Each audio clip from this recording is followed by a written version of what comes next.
నేను అందరి దేవుళ్ళకి పూజ చేస్తా, ప్రతి సిద్ధాంతాన్ని నమ్ముతాను.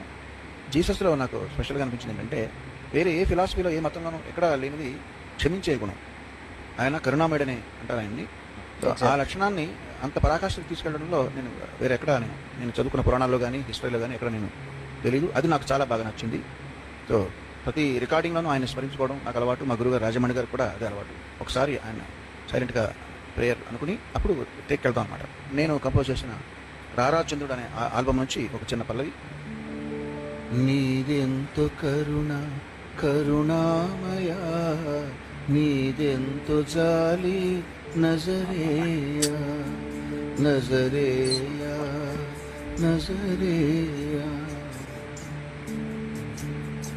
ప్రభువా మా పాప ప్రక్షాళనముకై వెలపోసినావు నీ రుధిరమే.